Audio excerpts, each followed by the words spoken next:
The first trait of a pleasing personality always is a positive mental attitude, because nobody wants to be around the person who's negative. And no matter what other traits you may have, if you don't have a positive mental attitude, at least when you're in the presence of people, you're not going to be considered to have a pleasing personality. And the next one is on flexibility, the ability to unbend and adjust yourself to the varying circumstances of life without going down under them. You know, there are a lot of people in this world who are so stuck in their habits and in their mental attitude that they cannot adjust to anything that's unpleasant or anything that they don't agree with. Do you know why Franklin D. Roosevelt was one of the best? Because he adjusted himself to their mental attitude, and he didn't get mad at the same time. The elephant has learned to be flexible enough not to get mad when the other fella is mad, because there are so many things in this life that you have to adjust yourself to temporarily if you're going to have peace of mind and good health. It might as well start now. Learn to do it. If you're not flexible, you can become flexible. Number 3, on the pleasing tone of voice, a lot of people have harsh tones. They talk does not have personal magnetism. They do not know how to give a pleasing tone to his voice, and he'll never get his audience in a million years if you try. You've got to learn to, if you're going to teach, if you're going to lecture, if you're going into public speaking, or even in good conversation. If you can't do that now, you can do it with a little bit of practice, oftentimes by simply lowering your voice, not talking too loudly. I don't think that anybody can teach another person how to make each tone of voice pleasing. I think you have to do that yourself. You have to do it by experimenting, but first of all, before you do it, you have to feel pleased. How could you use a pleasant tone of voice when you felt angry, for instance? You can, but it's not too effective unless you really feel inside of you the way you're expressing yourself. All those are things. They're carefully studied techniques that you have to acquire. I don't know of anything that will pay off better than to be pleasing in the eyes of other people. It's just one of those things that you can't get along without. You know, a lot of people don't understand the full meaning of tolerance. That means an open mind on all subjects toward all people at all times. You'd be surprised at how few people there are in this world with open minds. Have a playlist into pleasing mental attitudes. You got to have an open mind, because the very minute people find that you have prejudices that involve them, any of these things that affect them, they're going to back away from you. Do you have any idea why it is that I can have all of the religious followers of all religions in my classes and get along well with all of them?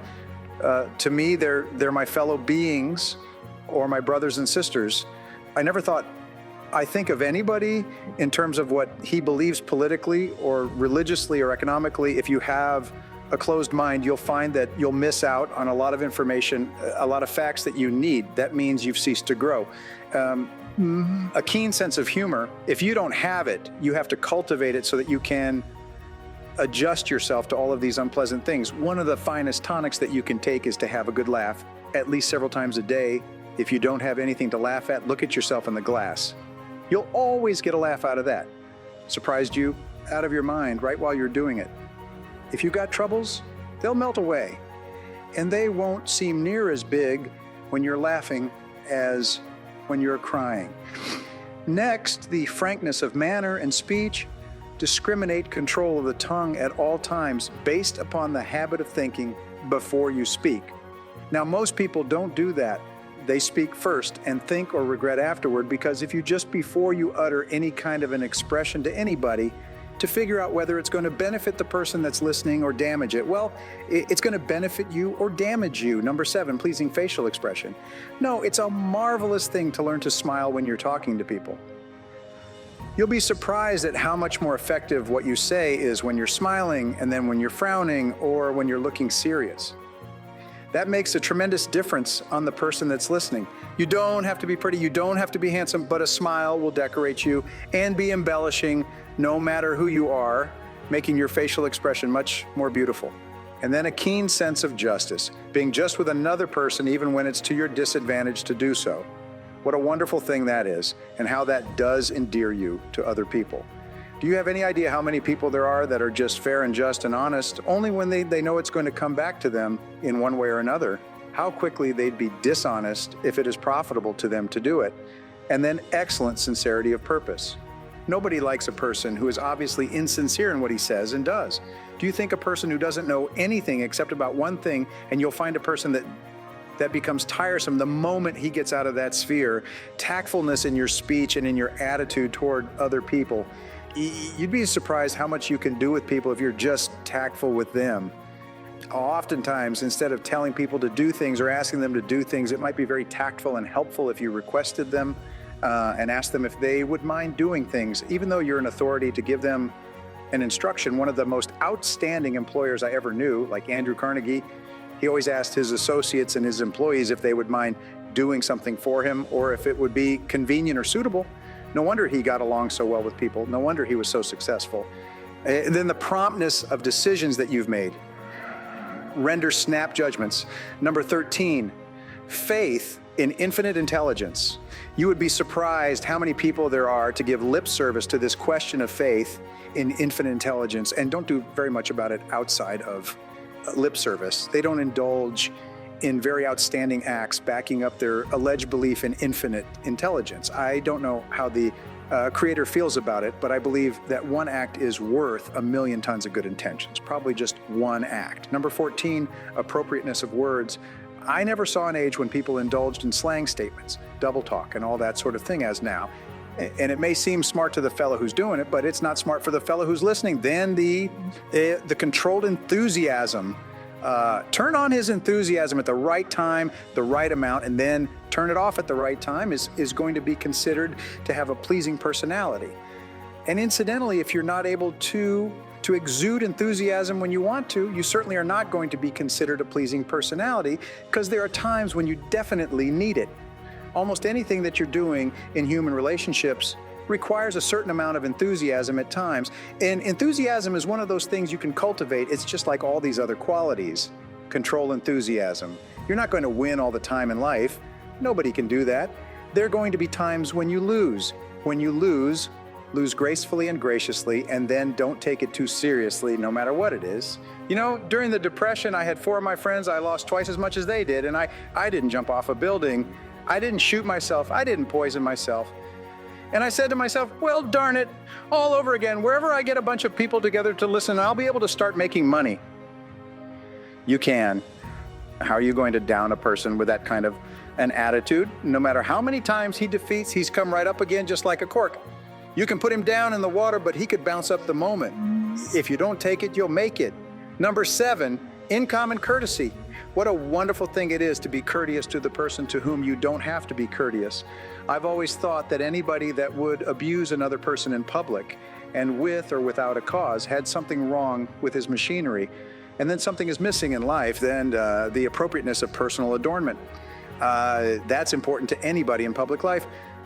Ordinarily, the best dressed person is the one that's dressed so that if you were told to describe how he or she would dress later on, you couldn't do it. You'd say, well, I know it was. He looked nice or she looked nice. Then good showmanship. You've got to be able to be a good showman. Know when to dramatize words, when to dramatize circumstances. You know, there are certain things, if you describe them in just ordinary language and didn't dramatize them as you went along, well, you'd fall down flat. You've got to learn the art of showmanship as you go along. And it's something you can learn. Then on temperance in eating, drinking, working, playing, and thinking. Do yourself just as much damage with ease as you can with drinking liquor, just as much. I don't allow anything to take charge of me, not too much, not too little. Temperance, temperance. It's a marvelous thing. There's nothing so very bad in life, don't you know, if you don't overdo it. Then patience under all circumstances. You learn to time these things so that you get action out of other people at the time once more, when the time is more favorable. But if you don't have patience, you try to force the hand of other people, you'll get to know where you get it turned out or a knockdown when you don't want it. You require patience in order that you may time your relationships with people, and you have to have a lot of patience. You have to be able to control yourself at all times.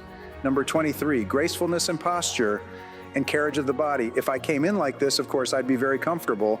That's much easier, but it's finer. I mean, stand up like this, look like I can stand straight without leaning on anything.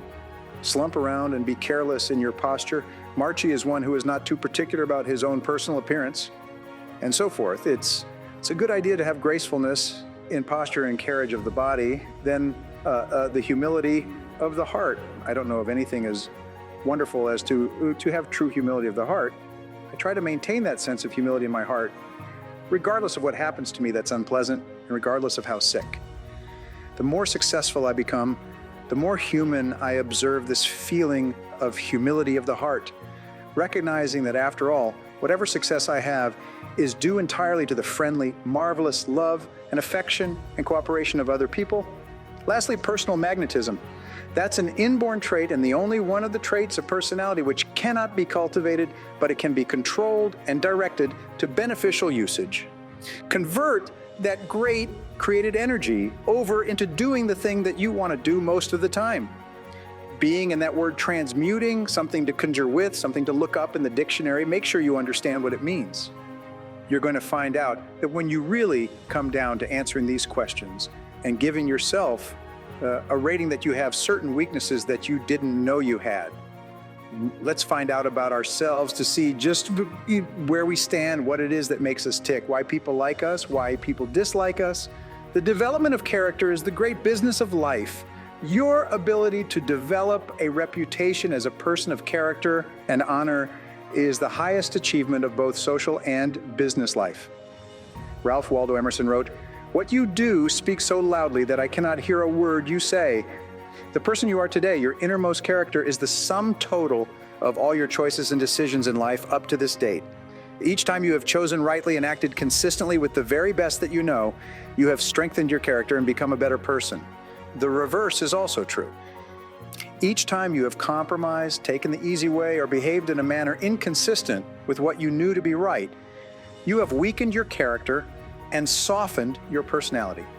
The great virtues, there are a series of virtues or values that are usually possessed by a person of character. These are courage, compassion, generosity, temperance, persistence, and friendliness, among others. We'll talk about some of these in part 3 of this book. Coming before all these values, however, is the most important one of all when determining the depth and strength of your character. Integrity. It is your level of integrity, living in complete truth with yourself and others, that demonstrates more than anything else the quality of your character. In a way, integrity is actually the value that guarantees all the other values. When your level of integrity is higher, you're more honest with yourself and more likely to live consistently with all the other values that you admire and respect. However, it takes tremendous self-discipline to become a person of character. It takes considerable willpower to always do the right thing in every situation, and it takes both self-discipline and willpower to resist the temptation to cut corners, to take the easy way, or to act for short-term advantage. All of life is a test to see what you are really made of deep down inside. Wisdom can be developed in private through study and reflection, but character can only be developed in the give and take of daily life when you're forced to choose and decide among alternatives and temptations. The test of character. It is only when you are under pressure, when you are forced to choose one way or another, to either live consistently with a value or to compromise it, that you demonstrate your true character. Emerson also said, "Guard your integrity as a sacred thing. Nothing at last is sacred except the integrity of your own mind." You are a choosing organism. You are constantly making choices one way or the other. Every choice you make is a statement about your true values and priorities. At each moment, you choose what is more important or of higher value to you over what is less important or of lesser value. The only bulwark against temptation, the path of least resistance, and the expediency factor is character. The only way you can develop your full character is by exerting your willpower in every situation. When you're tempted to do what is easy and expedient rather than what is correct and necessary, becoming a person of character, for exercising your willpower and self-discipline to live consistently with the very best that you know, is tremendous. When you choose the higher value over the lower, the more difficult over the easy, the right over the wrong, you feel good about yourself. Your self-esteem increases. You like and respect yourself more. You have a greater sense of personal pride. In addition to feeling excellent about yourself when you behave with character, you also earn the respect and esteem of all the people around you. They will look up to you and admire you. Doors will be open for you. People will help you. You'll be paid more, promoted faster, and given even greater responsibilities. As you become a person of honor and character, opportunities will appear all around you.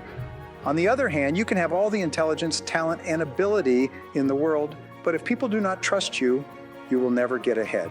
People will not hire you, and if they do, they will de-hire you as soon as possible. Financial institutions will not lend you money because birds of a feather flock together.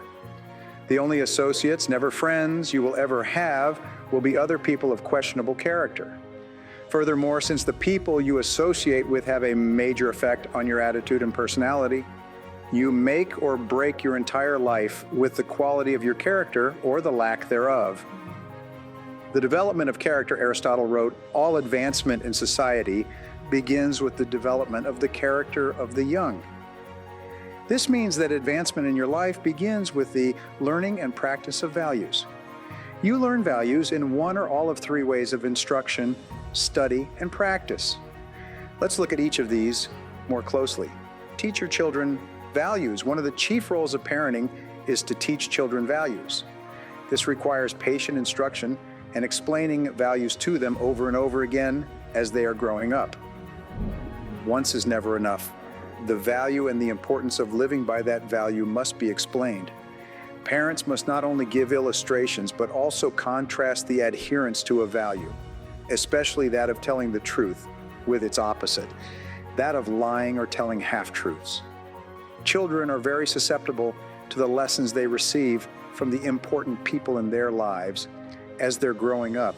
They accept what you say as their parent as a fact, as absolute truth. They absorb what you say like a sponge.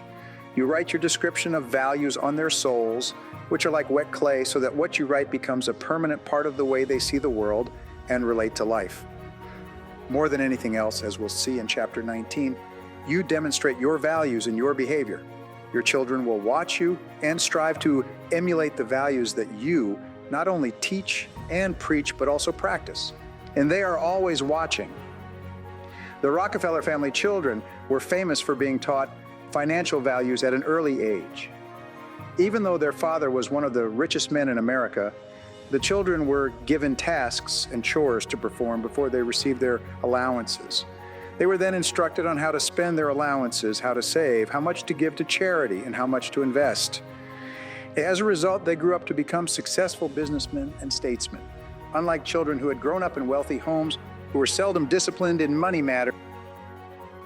Study the values you admire. You learn values by studying them closely. The law of concentration says that whatever you dwell upon grows and increases in your life. What this means is that when you study and read stories about men and women who demonstrated the kind of values that you admire and respect, and then think about those stories and that behavior, those values sink ever deeper into your mind. Once these values are programmed into your subconscious, they create a propensity within you to behave consistently with those values when the situation requires them. For example, in military training, soldiers are continually told stories of courage, obedience, discipline, and the importance of supporting their fellow soldiers. The more they hear these stories, discuss them, and think about them, the more likely they are to behave consistently with these values when they're under the pressure of actual combat. The core value or virtue of character is truth. Whenever you tell the truth, however inconvenient it may be at the time, you feel better about yourself and you earn the respect of the people around you. One of the highest accolades you can pay another person is to say that he or she always tells the truth. Emulate the people you most admire. Much of your character is determined by the people you most admire, both living and dead. Who are they? Looking over your life and history, make a list of the people whom you most admire.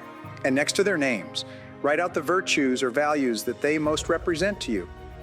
If you could spend an afternoon with anyone living or dead, what one person would you choose? Why would you choose that person?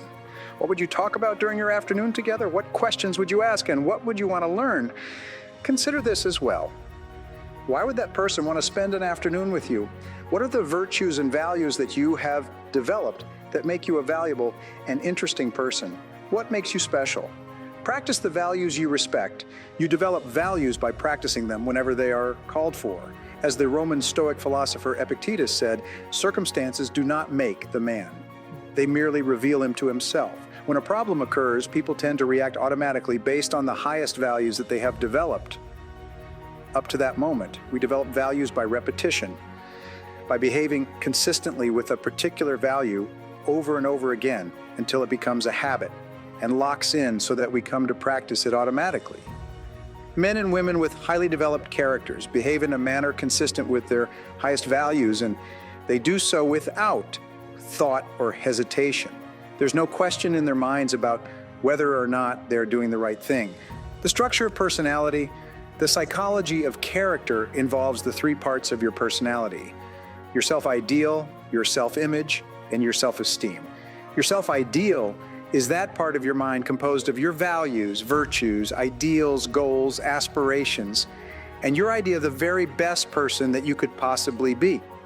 In other words, your self-ideal is composed of those values that you most admire in others and most aspire to possess in yourself. The most important part of your self-ideal is summarized in the word clarity.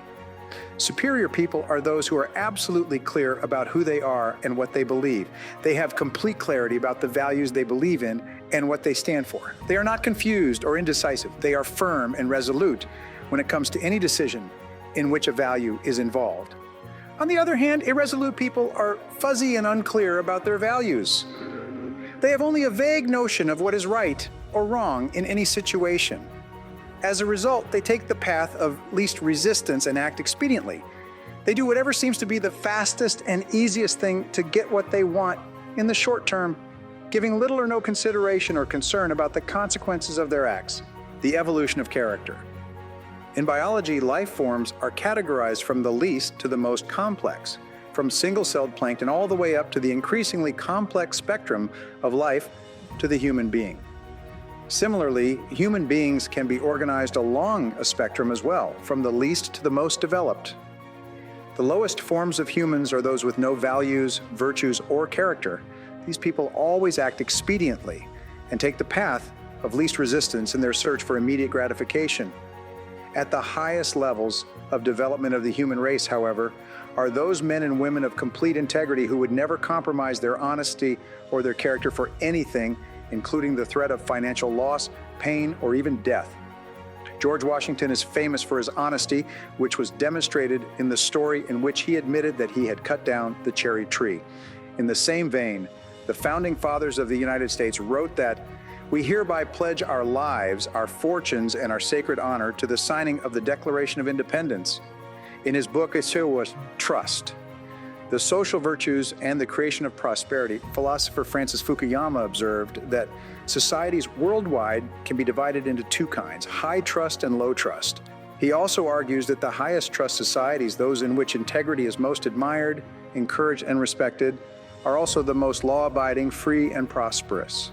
At the other end of the societal spectrum, however, are those societies characterized by tyranny, thievery, dishonesty, and corruption. Each of these is, without exception, both undemocratic and poor. Trust is the key.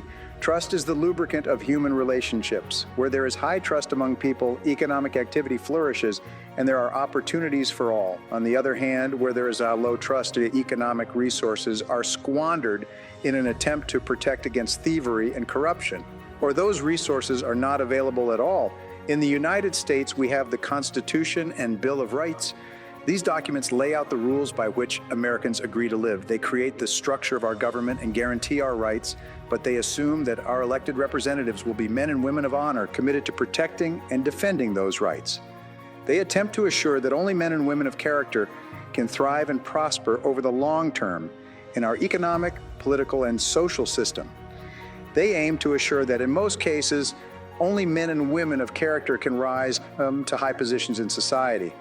Although our system is not perfect and people of questionable character occasionally rise to positions of prominence, it has seldom lasted for very long. The basic demand of Americans for honesty and integrity eventually leads to the exposure and censure of dishonest people. The demand for men and women of character continues unabated. Your self-image, your inner mirror, the second part of your personality, is your self-image. This is the way we see and think about ourselves, especially prior to any event of importance. People always tend to behave on the outside consistently with what they see themselves on the inside. This is often called our inner mirror into which we peer before we engage in any behavior. When you see yourself as calm, positive, truthful, and possessed of high character, you behave with greater strength and personal power. Other people respect you more, and you feel in control of yourself and the situation. What's more, whenever you actually behave in a manner that is consistent with your highest values, your self-image improves. You see and think about yourself in a better light, and you feel happier and more confident. Your behavior and outward performance then reflect this increasingly improving inner picture you have of yourself as the very best person you can possibly be. People tend to accept you at your own evaluation of yourself, at least initially. If you see and think of yourself as an excellent person who is possessed of high character, you will treat other people with courtesy, grace, and respect. In turn, they will likewise treat you as a person of honor and character. Your self-esteem. How much you like yourself, the third part of your personality, is your self-esteem. This is how you feel about yourself, your emotional core. Your self-esteem is defined as how much you like yourself, but it's more than only this. The more you see yourself as a valuable and important person, the more positive and optimistic you will be. When you truly consider yourself to be important and valuable, you will treat other people as if they are important as well. Your self-esteem is largely determined by how consistent your self-image, which shapes your personal behavior, is with your self-ideal or your vision of the very best person you can possibly be. Whenever you act consistently with who you consider an excellent person to be, your self-image improves and your self-esteem increases. You like and respect yourself more, and you feel happy about yourself and others. The more you like yourself, the more you like others, and the more they like you in return. By acting with character and in harmony with your highest values, you put your whole life, internally and externally, into an upward spiral. In every area of your life, things will get better and better for you. Your role models have a tremendous impact on shaping your character. The more you admire a person and his or her qualities, the more you strive, consciously and unconsciously, to become like that person. This is why clarity is so important. Always behave consistently. Whenever you act in a way that is consistent with your values, you feel good about yourself. Whenever you compromise your values for any reason, you feel bad about yourself. This also means that when you compromise your values, your self-confidence and self-esteem go down. You feel uneasy, inferior, inadequate, and uncomfortable. When you compromise your values, deep down inside, you feel that something is fundamentally wrong. Almost all human problems can be solved by a return to your highest values and your innermost convictions. When you look back, there have probably been situations in your life when you have compromised your values in order to save an investment, keep a job, preserve a relationship, or maintain a friendship. In each case, you have felt worse and worse until you finally broke it off and walked away. And how did you feel when you finally had the strength of character to walk away? You felt wonderful. Whenever you use your willpower and strength of character to return to the values that are most dear to you, you are rewarded with a wonderful feeling of happiness and acceleration. You feel energized and free. You wonder why you didn't make that decision a long time ago. Do the right thing. In the development of character that is based on self-discipline and willpower, long-term thinking is essential. The more you think about the long-term consequences of your behavior, the more likely it is that you will do the right thing in the short term. So when you have to make a choice or a decision, always ask the magic question, what's important here? Practice the universal maxim of Immanuel Kant, the philosopher. He said, resolve to behave as though your every act were to become a universal law for all people. One of the great questions for the development of character is this: what kind of a world would this world be if everyone in it were just like me? Whenever you sleep, whenever you do or say something that is inconsistent with your highest values, immediately get back on your horse. Say to yourself, this is not like me, and resolve that next time you'll do better. What you dwell upon grows. If you are in a situation today in which you are not living up to your highest values, Make a decision this very minute to confront the situation and straighten it out. The minute you do, you will once again feel happy and back in control. There's an old Indian story. On my shoulders are two wolves. One is a black wolf, evil, who continually tempts me to do and say the wrong things. On my other shoulder is a white wolf that continually encourages me to live up to my very best. A listener asked the old man, "Which of these wolves has the greatest power over you?" The old man replied, "The one I feed." By the law of concentration, whatever you dwell upon grows and increases in your life. When you think and talk about the virtues and values that you most admire and respect, you therefore program those values deeper and deeper into your subconscious until they begin to operate automatically in every situation. Whenever you exercise your self-discipline and willpower to live your life consistently with those values that you most aspire to be known for, you begin to move rapidly along the path to becoming an excellent person